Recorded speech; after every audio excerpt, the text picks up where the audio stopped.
Ini bagian sedikit ikut. Bismillahirrahmanirrahim. Assalamualaikum warahmatullahi wabarakatuh. Waalaikumsalam warahmatullahi wabarakatuh. Alhamdulillah wassalatu wassalamu ala Rasulillah wa ala alihi wa sahbihi wa wala. La haula wa la quwwata illa billah. Rabbi ishrah li sadri wa yassir li amri wahlul 'uqdatam min lisani yafqahu qawli. Allahumma la sahla illa ma ja'altahu sahla wa anta taj'alna idza syi'ta sahla. Batu puji dan syukur senantiasa marilah kita panjatkan kehadirat Allah Subhanahu wa taala atas segala curahan nikmat dan karunia-Nya. Pada malam hari ini kita dapat bermajelis ilmu di Masjid Taqwa. Mudah-mudahan Allah Subhanahu wa taala memberikan hidayah, petunjuk kepada kita dan kemampuan untuk memahami dinullah ini sekaligus dapat mengamalkan dalam kehidupan sehari-hari. Sholawat dan salam senantiasa kita aturkan kepada junjungan kita Nabi Muhammad Sallallahu Alaihi Wasallam, kepada keluarga beliau, bersahabat tabi'in, dan kita semua umatnya yang senantiasa istiqomah mengikuti langkah beliau wilayah yaumil qiyamah. Dari Allah, pada malam hari ini ada Muslim hebat, ya, buku yang menginspirasi, memotivasi dan menyadarkan, ya, adab hidup kita supaya terarah, dikarang oleh Ustaz Abu Umar Abdillah Jumret Majalah Abi Salah. Hadirin Allah, pada pembahasan poin karakter, ya, karakter waktu itu kita telah kaji dalam konteks SMP, ya, waktu itu, ya, pembelajaran karakter di SMP sekolah. Jadi Allah, karakter itu ya akhlak, ya, akhlak dalam Islam, sahsiah, ya, pribadian, personality, ya, personality yang kemudian dalam bahasa pendidikan diistilahkan apa? Karakter. Ada perkataan di buku ini yang, ya, puisi, apa, syair. Bila bintang kemauan terbit, santri bisa tulis, bila bintang kemauan terbit di malam keberanian. Bila bintang kemauan terbit di malam keberanian, bertepatan pula dengan hadirnya bulan tekad yang bulat, ya. Bertepatan pula dengan hadirnya bulan tekad yang bulat, niscaya bumi hati akan tersinari oleh cahaya ilahi. Apa ini, ya? Nggak ada sumber. Ini berarti beliau yang mengarang, ya, Ustaz Abu Umar, ya. Bila bintang kemauan terbit di dalam keberanian, bertepatan pula dengan hadirnya bulan tekad yang bulat, niscaya bumi hati akan tersinari oleh cahaya ilahi, ya. Apa artinya ini? Yang seneng ini, ulama lughah ini, Habib Haddad ini, ahli bahasa ini. Bila bintang kemauan terbit di malam keberanian, ini motivasi, ya, untuk kita memiliki kemauan, ya, seperti bintang itu yang menyinari yang kemudian di malam hari berani muncul ya di malam hari, sehingga kemudian bertepatan pula dengan hadirnya bulan tekad. Nah, bulan tekad, gambaran lagi tekadnya itu seperti bulan yang menyinari, bahkan bulannya bulat. Bulat itu juga utuh, berarti purnama ya, sempurna. Ini habis nanti haus. Niscaya bumi hati akan tersinari oleh cahaya ilahi. Ini mengandung apa? Perintah semangat ya, mencari ilmu sampai kemudian bisa menggapai hidayah. Kemudian beliau menerangkan sekaligus ini para guru ya, orang tua ya, ini semuanya bisa mendapat faedah ya. Jika ilmu ibarat hujan, maka kita adalah tanahnya. Jika ilmu ibarat air hujan yang turun, maka manusia nih, kita nih adalah tanahnya. Sekaligus menjawab ini beberapa ini Abi Jabri, Ustadz anak saya ini sudah ustazah juga gitu, sudah mengajar juga, tapi anak saya pas subuh bangun harus dibangunin. Banguninnya nggak cukup dengan lisan, dengan air. Bayangkan ya, dengan air disiram mukanya itu baru bisa bangun. Ustazah juga ini kasusnya. Ya tentu kalau ustazah sejak SD bisa jadi sudah mondok ya, atau paling enggak dari MTS yang saya tahu. Anak itu. Dan juga orang tua yang lain, para guru gitu ya, yang mungkin juga guru di ICA ini sudah ikhtiar apa Gusti? Nasihat, wa'idhah hasanah, apel pagi tausiah, zikir, doa, terapi doa Gusti ini. Ruqyah sekalian. La ilaha illallah. Di-scan rutin gitu. Terapi murojaah gitu kan.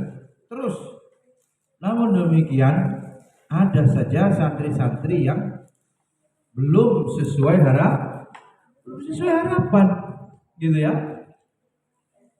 Air hujan ibarat ilmu, santri ibarat tanah. Harapannya apa? Ketika air hujan turun membasahi tanah, akan tumbuhan pohon-pohon yang harapan berikutnya besar ya, berbuah atau berbunga. Boleh saja umpama tumbuh-tumbuhan apa sajalah, pohon-pohon buah ya Abdullah. Berarti apa? Santri dikasih ilmu, diajari ilmu, mestinya berbuah ibadah dan akhlak mulia, adab hasan. Iya kan? Akrimu auladakum wa ahsinu adabahum. Akrimu juga bermakna orang tua juga pendekatannya memuliakan anak gitu Abi Jabri. Tidak memperbudak, walaupun kontroversi ya. Anak itu diajari untuk keras penderitaan supaya nanti kuat. Ada juga anak yang dimuliakan ya, kasihan nanti dia keberatan istilahnya. Hadirin Allah ya. Ternyata ini dalam hadis Nabi ya, Nabi telah perumpamakan petunjuk dan ilmu yang Allah utus kepadaku seperti perumpamaan air hujan. Ini memang pembahasannya memang hadis ya. Jadi dilegitimasi ini mana Nabi Kalim.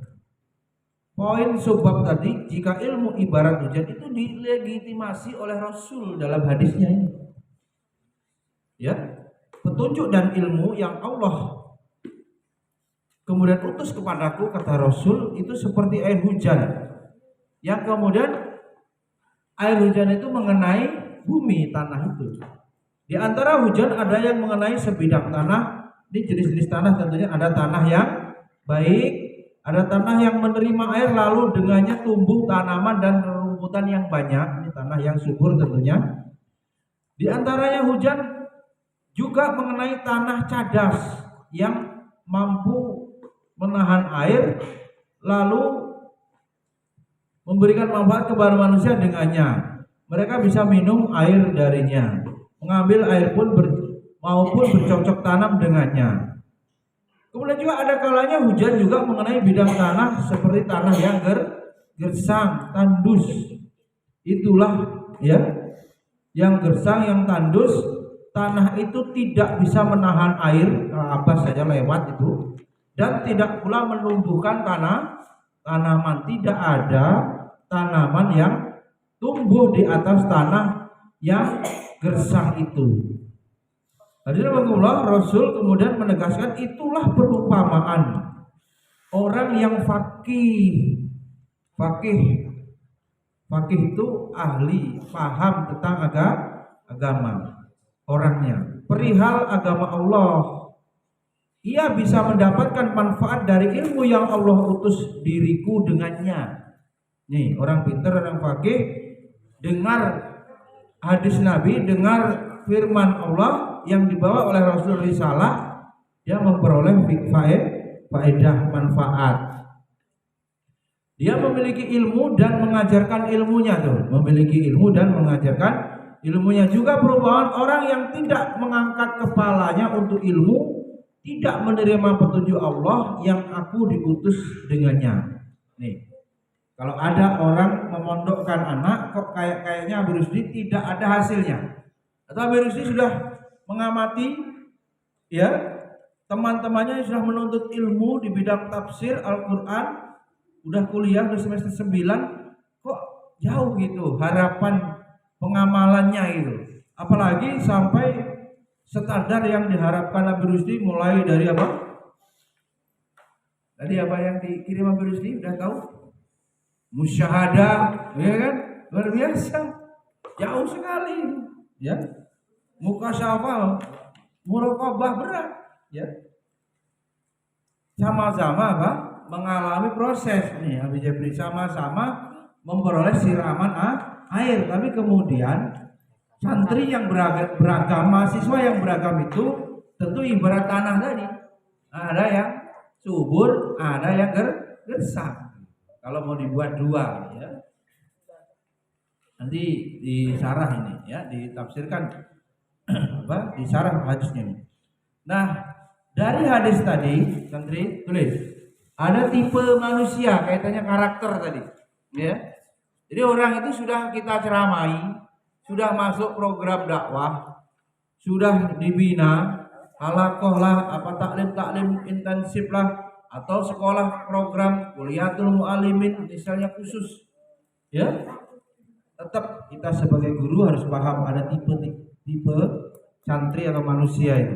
Termasuk orang tua, bagaimana ini? Abi Galih yang segera ingin melamar itu, persiapan bekalnya anaknya nanti itu ya, tipe yang mana gitu, jenisnya ya. Abi tadi yang masih menikmati kuliah ini ya, seperti apa ya, memang maba ya, seperti maba itu begitu memang ya, masih kutuk istilahnya gitu ya, belum banyak agenda kuliah gitu.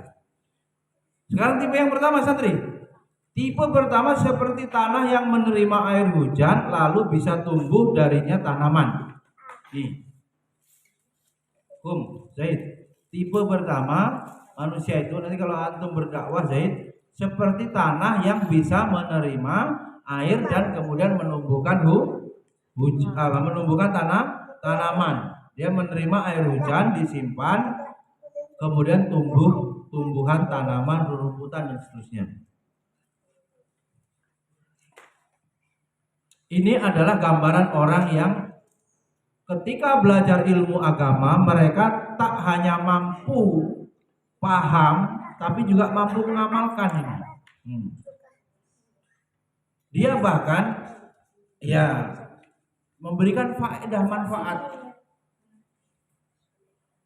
asas barokah ilmu. Ya, dia dirinya ilmu itu langsung merasuk, paham dia, berguna dia bagi orang, mendakwahkan maknanya, amar ma'ruf nahi munkar dia fungsi gitu. Penegak adab ya Jabri ya. Hadir dia di situ. Ini perpanjangan tangan, paham misalnya. Rasulullah itu maunya begini kehidupan itu. Dia menerjemahkan itu. Dia tampil. Nah, ini orang yang mulia ini, yang pertama ini. Bagaimana kisahnya Imam Malik ya? Rahimahullah, yang beliau tidak hanya mampu merekam hadis. Imam Malik dikisahkan. Imam Malik itu siapa ini? Gurunya Imam Syafi'i. Dan mengumpulkan dalam kitab Al-Muwatta. Gimana ya? Gak kebayang Jabri ya? Rasul bersabda, sahabat menyampaikan hadis direkam kayak HP ini ya, merekam. Ya Rusdi, kemudian bisa ditulis kembali gitu. Mungkinkah kalau dia tidak paham? Enggak mungkin, pasti paham. Jadi ilmu masuk inasam awal absoro ya, kuping wal afidah, matanya. Mana dulu belum ditulis kan? Al ilmu fi sudur, fi sudur, banyaknya dihafal. Lalu kemudian dikeluarkan lagi itu. Ditulis dalam kitab Al-Muwatta. Namun beliau juga seorang yang dikenal sebagai fuqaha. Apa itu fuqaha? Jamak dari ahli fikih ya. Kemudian beliau memahami dalil-dalil Al-Quran dan hadis ya, dan bagaimana menempatkannya pada setiap ibadah. Tuh, namanya ahli fikih ya. Bahkan muamalah maupun masalah akhlak lengkap nih. Lengkap. Ideal betul. Juga seperti Imam Asy-Syafi'i yang telah hafal Al-Quran sejak usia 7 tahun, yang kemudian memiliki musnad ya, kumpulan hadis. Namun juga beliau pakar dalam masalah ilmu fikih coba. Ya, dengan hasil karya beliau yang terkenal dengan kitab Al-Hujjah maupun kitabnya yang disebut terkenal Al-Um. Ya, kitab fikih beliau Al-Um. Demikian pula beliau punya kitab Qaulul Qadim wa Qaulul Jadid di Imam Syafi'i. Begitu pula mujtahid berikutnya, yaitu siapa? Imam Mazhab Imam Ahmad bin Hambal.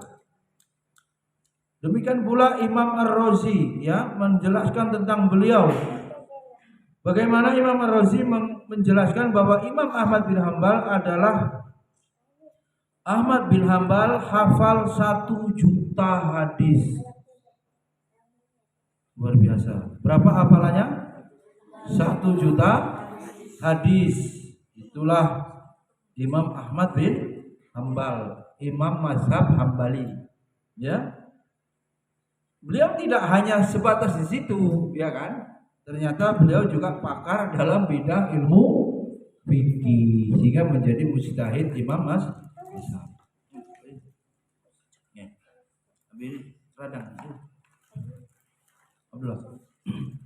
Adapun itu yang pertama ya, orang yang seperti air seperti tanah yang subur tadi Rusdi.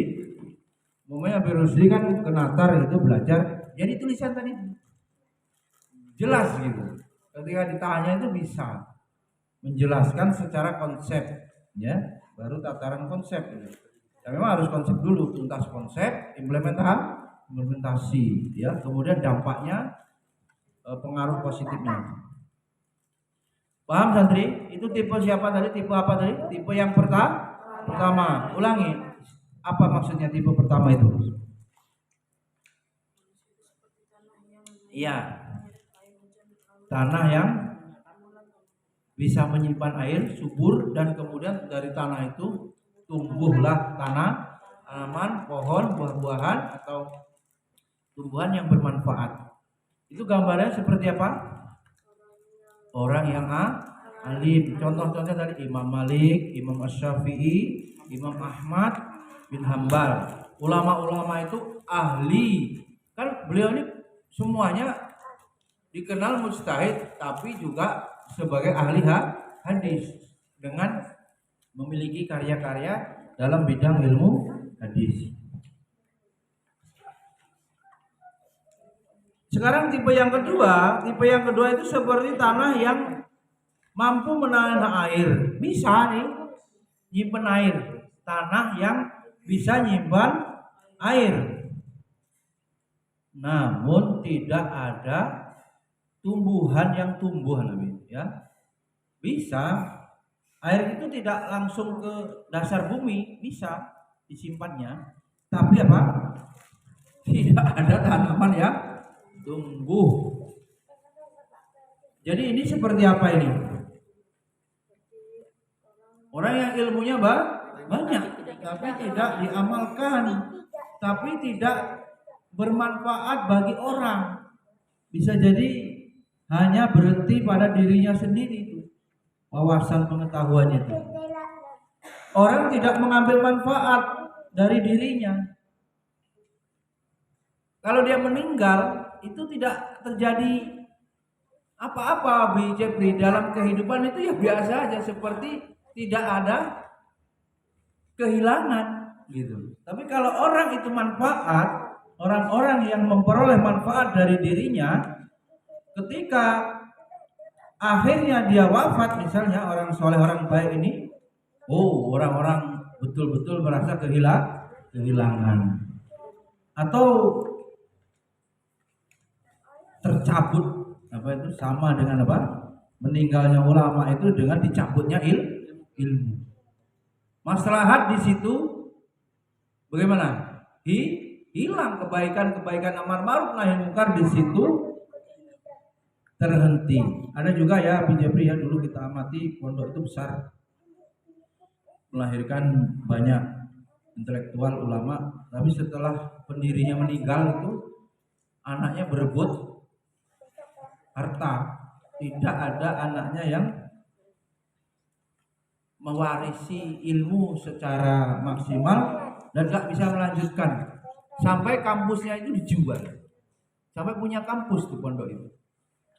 Bayangin, kampus itu bisa dijual, izinnya tentu yang dijual bukan gedungnya. Mungkin juga gedungnya bisa dijual kalau anaknya MTS untuk anak nomor 2 ya. Aliyah anak nomor 1 ya sudah, antara anaknya rebutan. Ada kejadian seperti itu, fakta ya.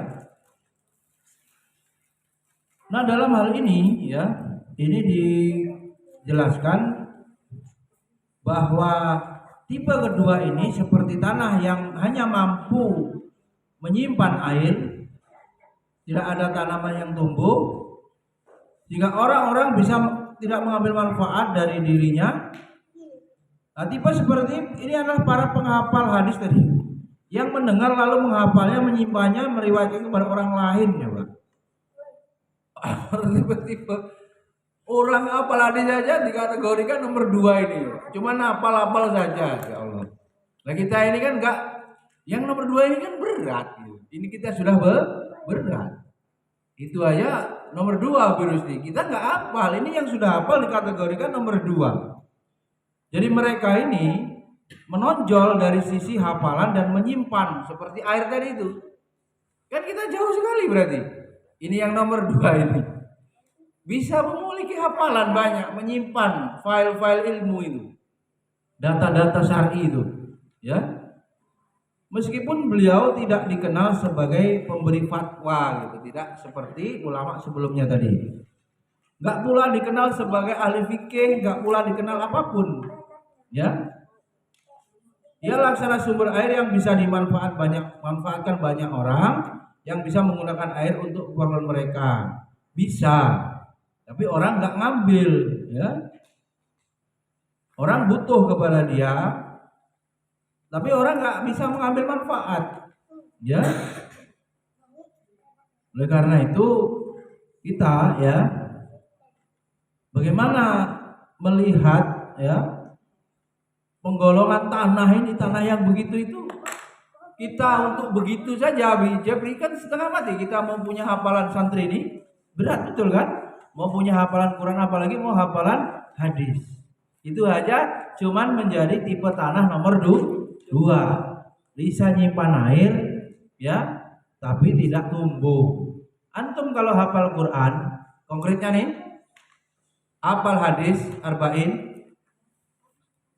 anak asraf hafal hadis pendek itu, tapi tidak antum dakwahkan, antum tidak buat lembaga, ya, sekarang begitu, atau antum tidak sibuk mengajarkan ilmu itu, ya seperti penampungan air saja gitu.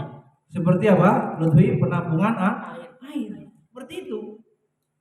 Kalau Lutfi nanti nggak berdakwah, ya cuman kayak pencari pemburu air, sudah dapat air, ngendep di dia, kalau ilmu di otak, di hati, iman, atau umpama kayak barang biar digendong lah, udah itu aja. Yang sejatinya hakikat Islam bukan berhenti di situ, gitu kan? Seperti orang yang pertama tadi, tentu sebagai kondisi yang ideal. Nah itu masalahnya. Jadi kalau ditanya, banyak sarjana agama, entah jurusannya apa, tapi kerusakan moral terus, degradasi moral terus semakin meningkat. Berarti apa itu? Tidak memberikan pengaruh. Kenapa begitu, Habib Rusdi?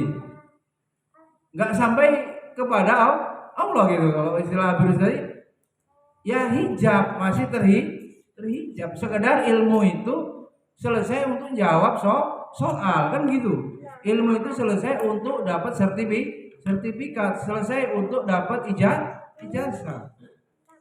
Apa tujuan ilmu? Kemarin belum terjawab, sering ditanyakan. Ya, Evan, tujuan ilmu apa? Ya, Din, tujuan ilmu Asraf. Catat, tujuan ilmu adalah ma'rifatullah, hakikatnya itu. Jadi kalau sudah berupaya mengenal Allah, mengilmui tentang Allah, ya tentunya tidak ada hijab, ya Birusdi. Hijab ini yang menghalangi. Biasanya hijab secara umum ya urusannya dunia. Maka sedikit saja bergeser Abi Haddad menuntut ilmu karena ingin dapat pekerjaan sebagai guru bahasa Arab, nantinya sarjana, ASN apa guru kontrak apalah, dapat gaji sertifikasi. Itu yang kemudian ada di pikirannya, ya pasti tujuan ilmu jadi bergeser.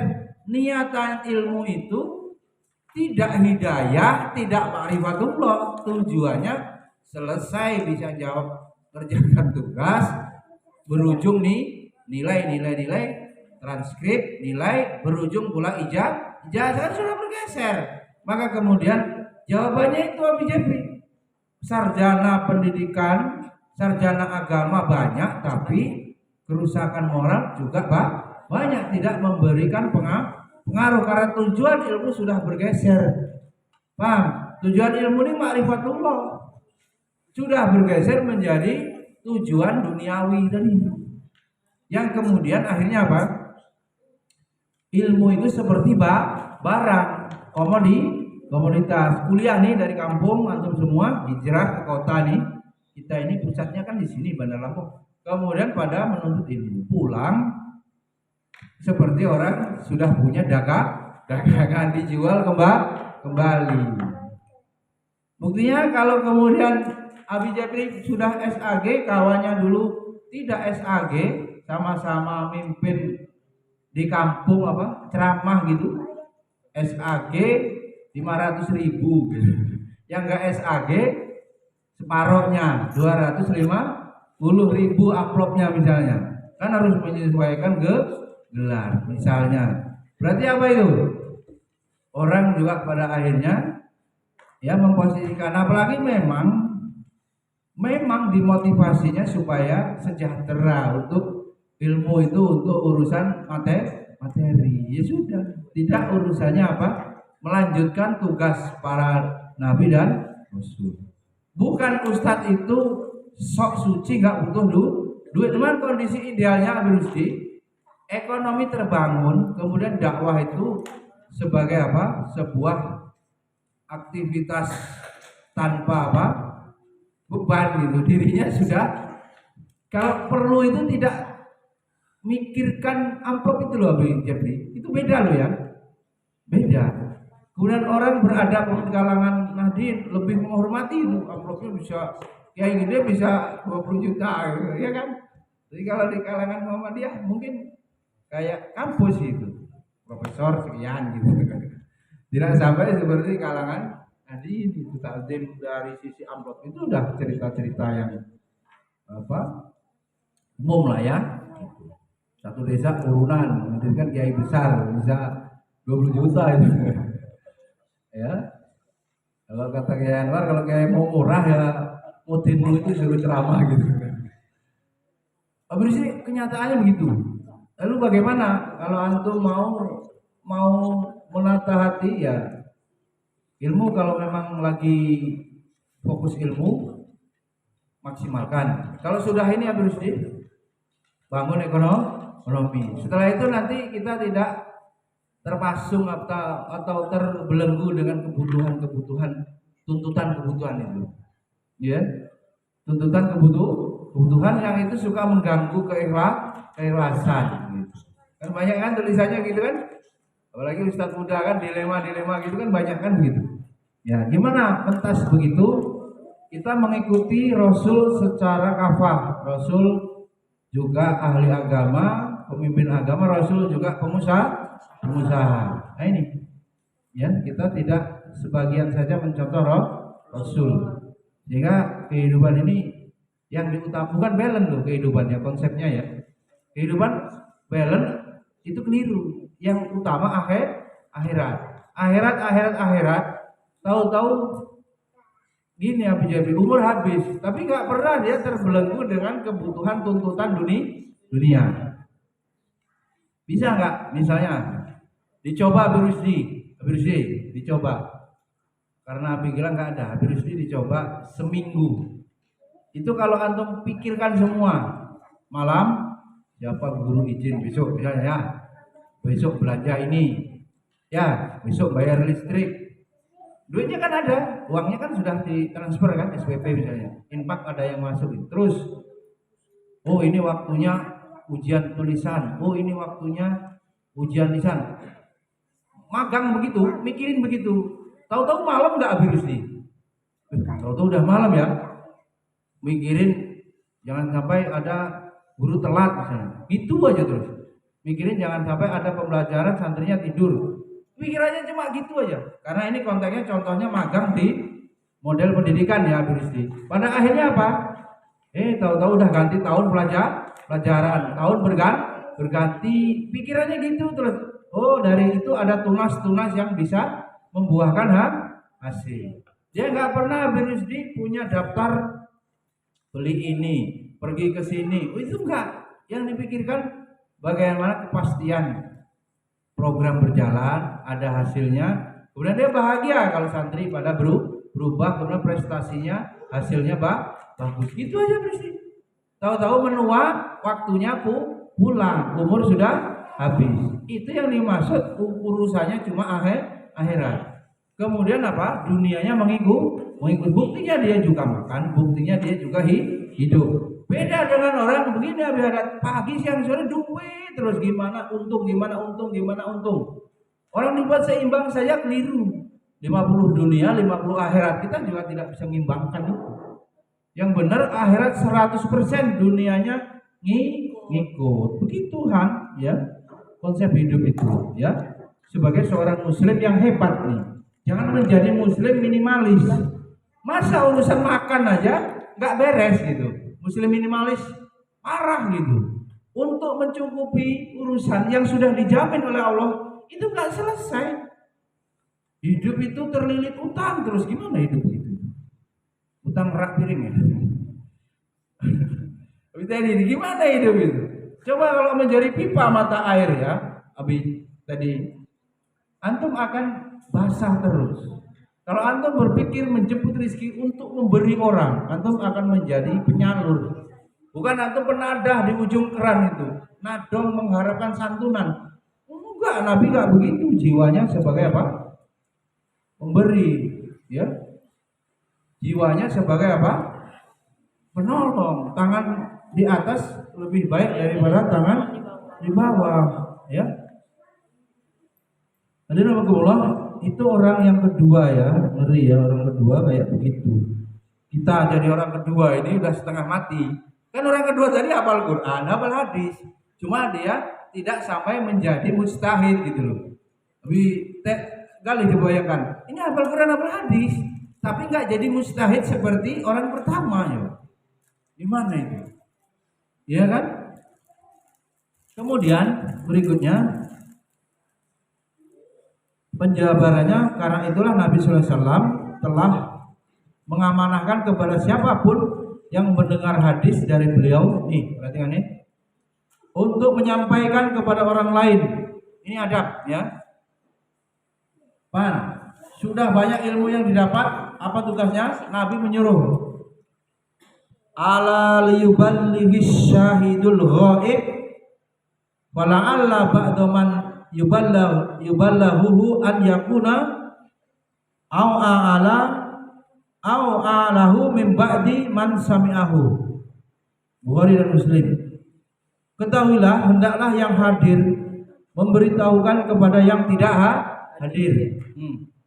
Jadi kalau dapat ilmu ini disampaikan kepada orang yang tidak hadir, misalnya taklim nih. Karena bisa jadi ia akan menyampaikan kepada orang yang lebih paham terhadapnya daripada sebagian orang yang mendengar langsung. Imam An-Nawawi dalam syarahnya menjelaskan tentang hadis ini. Para ulama menjadikan hadis ini sebagai hujah tentang bolehnya mengambil riwayat dari orang-orang yang memiliki keutamaan di kalangan para syekh, meskipun dia bukan orang-orang yang faqih gitu. Asalkan dia memiliki apa? Kekuatan hafalan baik terhadap hadis yang ia riwayatkan. Ini tipe yang kedua selesai. Sekarang tipe yang ketiga, para santri tulis. Yang ketiga, ini tanah gersang. Tatkala hujan mengenai tanah tersebut, tanah itu ya hanya melewati lewat saja, bus gitu. Tidak berguna apa-apa, seperti pipa saja terlewati itu. Tidak ada yang tumbuh dari tanah itu, nggak ada yang tersisa di atasnya, semuanya hilang. Tak ada pengaruh apapun di atasnya itu. Meskipun hujan telah menimpanya, ini seperti perumpamaan orang-orang yang belajar nih.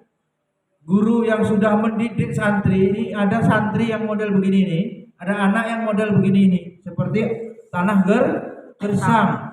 Pagi, siang, sore sudah kita sampaikan nasihat-nasihat kebaikan, amar ma'ruf, kita sudah larang, kita nahi mungkar, tapi tidak ada perubahannya sama sekali. Tetap seperti orang jahiliyah, tetap seperti orang yang belum tahu, seperti sebelumnya, nggak ada perubahan.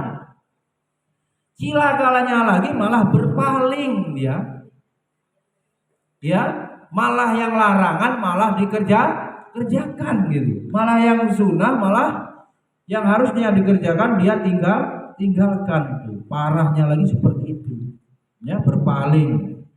Jadi ia tidak mendapatkan manfaat apa-apa dari apa yang didengarnya loh. Itu nggak ada berubahnya orang itu, santri itu kurang jelas apa tentang hukum-hukum ini, adab-adab ini. Tidak pula memberikan kemanfaatan kepada orang, ya dirinya sendiri saja nyusahin. Yang biasa tidak disiplin terus tidak disiplin. Justru dia itu nularin orang lain, su'ul huluki yu'ti, karena melekat padanya perilaku karakter negatif, akhirnya orang malah ketularan dirinya. La haula wala quwata illa billah. Ya Allah, jika demikian, ya, Pertanyaannya, kita muhasabah, kita ini termasuk pribadi kita ini, karakter kita ini seperti tanah yang mana? Ya juga, tanah nomor 1, nomor 2, atau nomor 3? Ayo, jujur. Nomor 1, Lutfi, sebagai sebuah apa? Harapan, cita-cita, optimisme. Tapi kepastian, buktikan. Antum harus jadi penghafal Quran, penghafal hadis, dan menjadi mustahil Lutfi. Karena yang tipe kedua itu hafal Quran, hafal hadis, tapi nggak jadi mujtahid. Coba, kan berat tuh, ya, berat. Mungkin kalau mau ditambahkan tipe lagi yang bagaimana? Nah sudah, yang gersang ini banyak contohnya ini. Yang nggak pula hafal, nggak pula berubah, terus nggak ada beda-bedanya.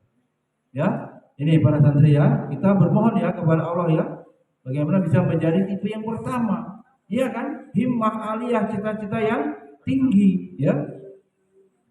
Kemudian juga ya, di dalam Al-Quran ya diterangkan ya model-model ya tipe manusia itu berdasarkan semangat dan cita-citanya, ya, berdasarkan semangat dan cita-citanya. Jim, dengarkan, ada kisah kucing belajar dari ambisi seekor kucing. Nah, dikisahkan suatu kali Al-Junaid namanya tak sengaja melihat seekor kucing. Siapa yang bercerita? Al-Junaid. Dia secara tidak sengaja melihat seekor kucing yang sedang mengejar tikus, memburu tikus. Nah, biar bangun.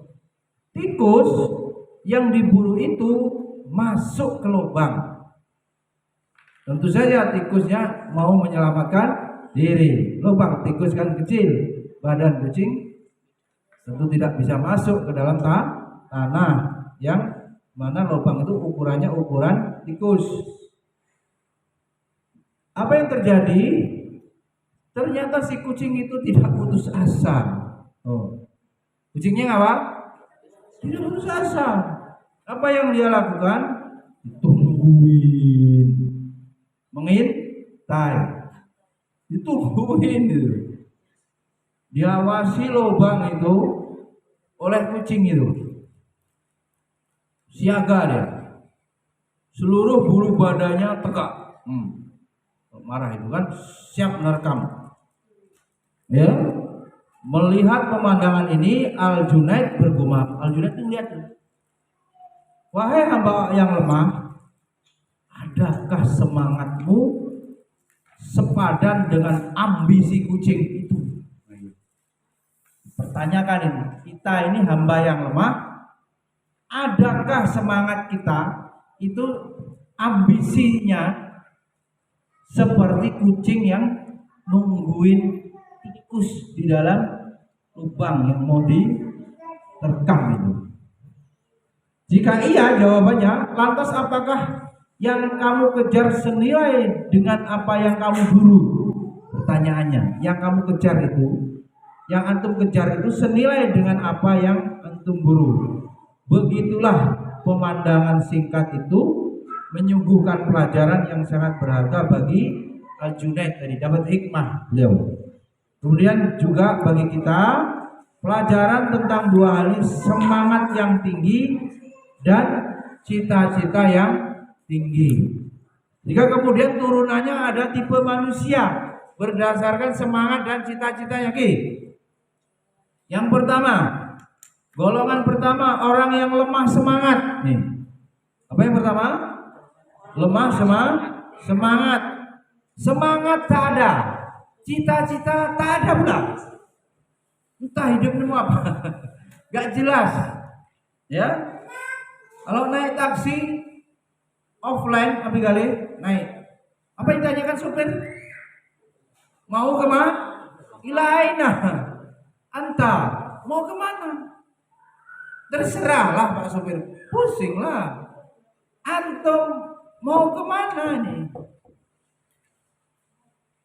Ya biada, touring kemana ini? Jadwalnya ini, kemana? Fa'ina tazhabun? Itu ditanya di Istiqabul. Mau pergi kemana manusia? Yang pertama apa tadi? Lemah semangat, lemah cita-cita, rendah cita-cita, lemah semangat, rendah cita-cita. Dia adalah para kaslan. Apa itu kaslan? Allahumma ini a'udzubika minal ajzi wal kasali. Pemalas. Udah tahu jawabannya nih. Mengapa ada orang miskin, ada orang kaya? Miskin itu akibat atau nasib? Akibat. Dari apa? Kemalasan. Musuh apa dia apa? Kemalasan, kebodohan. Apa lagi? Hawa nafsu, ya kan? Musuhmu adalah dirimu sendiri. Kalau nggak semangat mau menghafal sampai selesai, ya sudah akan bodoh selamanya. Siapa yang tidak mau menahan pahitnya menuntut ilmu Imam Syafi'i itu, maka dia akan menelan kebodohan selama-lamanya. Jadi orang dungu itu, oon, gimana? Bahlul, apalagi istilahnya lengkap itu. Kalau kita ketemu orang bodoh, mending punya musuh yang pinter. Kita dapat ilmu, taktik, strategi perang dari punya teman yang bodoh. Kebakaran kita teman bodoh ini, gosong kita, ya bahaya. Listrik yang sambung sembarangan, nggak SNI, nggak safety, bakar kita. Akhirnya apa? Gosong, bahaya, nggak boleh ya. Wala taqfu ma laisa bihi ilmun. Jangan kamu ngomong kalau nggak punya ilmu, bahaya. Nggak boleh. Masalah itu dianggap masalah oleh orang yang punya ilmu. Orang itu bisa tenang ambil rezeki karena dia jahil. Nanti di akhirat disiksa. Di dunia ini bisa celaka. Ya. Orang yang pertama ini apa? Hidupnya hanya main. Dunia ini sudah apa? Mataul hurur, kesenangan menipu, laibun walahun, permainan dan sendagu gurau, panggung sandiwara kan? Tuh, mengalir tanpa arah. Jangan hidup tidak punya tujuan tadi seperti taksi tadi apa? Orang yang naik taksi. Rehan, dia pasti ditanya itu mau maksim, destinasi, kemana kan tujuanmu? Alamat ditanyakan. Masuk pondok ini mau cari apa? Antum ke Ica ini mau apa yang kau cari gitu kan? Ilmu untuk bekal hidup dan bekal apa? Di akhirat nanti. Jadi kalau ilmu sedang dibagi tidur kan aneh. Kalau antum majnun, apakah antum gila gitu kan? Antum mencari, berburu tolabul ilmi, ilmu dibagi, pedang, naum, la ilaha illallah. Bagaimana? Ya, kebodohan, ya, kemiskinan. Jadi apa tadi di miskin itu apa? Nasib atau akibat? Akibat kemalasan, akibat kegoblokan gitu loh, dunguan gitu. Goblok dan bebel. Nah, ini. Jadi Allah itu menyuruh kita jadi orang miskin sama orang kaya? Hah? Allah nyuruh ibadah haji pakai duit? Bersedekah pakai duit? Perintah enggak itu? Perintah. Umrah pakai duit? Bangun masjid ini, memakmurkan masjid, namanya Salomin yang murmah saja Allah man amanah billah, beriman kepada Allah. Perintah memakmurkan masjid pakai duit? Pakai, bahkan bangunnya ratusan juta. Tidak pernah Allah menyuruh menjadi miskin. Tapi rambu-rambunya bagaimana Gusti?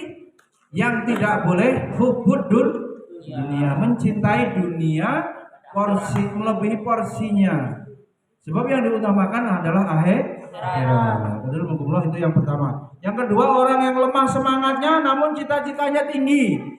Aneh ya kan? Ya, malesan tapi pengen masuk surga. Malesan pengen hafiz. 30 juz. Apalagi pengen IPK 4 malas. Abi tadi, bagaimana ceritanya? Kedukun ya, cari apa? Cari ilmu kedukun nanti jangan-jangan. Dia pengen gitu kan. Kalau ada orang prestasi, saya pengen loh. Ya tapi males gimana? Ya, hakikatnya itu bertolak belakang ya.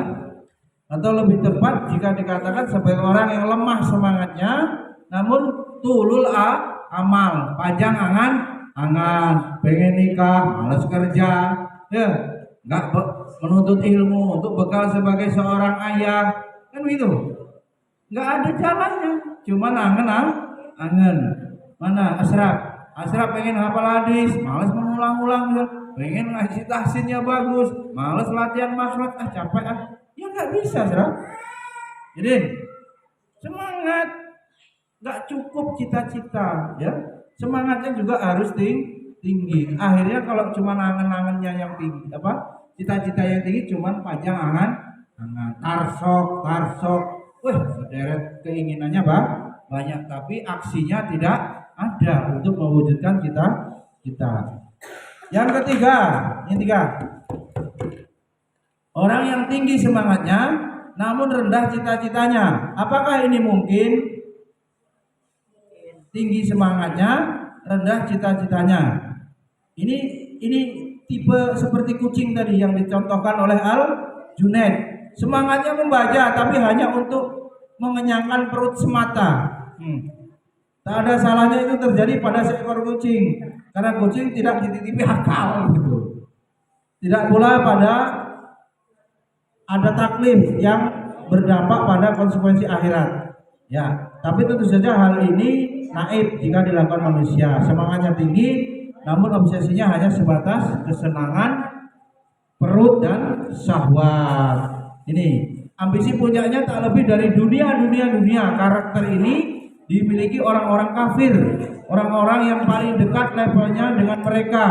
Dzalika mablaghuhum minal ilmi. Dunia itulah ilmu sejauh-jauh pengetahuan mereka. Terakhir yang keempat, pendek saja. Ia adalah tipe yang ideal, yang keempat ideal, memiliki semangat yang tinggi, meraih obsesi yang tinggi pula, seimbang. Cita-citanya masuk surga Firdaus, semangat ibadah. Cita-citanya menjadi ulama, semangat menuntut ilmu. Cita-citanya menjadi orang agniya yang akan membela Islam dengan hartanya, semangat bekerja. Itu baru untuk menatap masa depan yang cerah, masa depan yang lebih baik. Semangat mau ranking, ya enggak prestasi. Belajarnya tanpa harus suruh terus. Pusing. Nah, piket pusing. Apalagi enggak ada begitu ya. Subhanakallahumma wa bihamdika asyhadu an la ilaha illa anta astaghfiruka wa atubu ilaik. Assalamualaikum warahmatullahi wabarakatuh.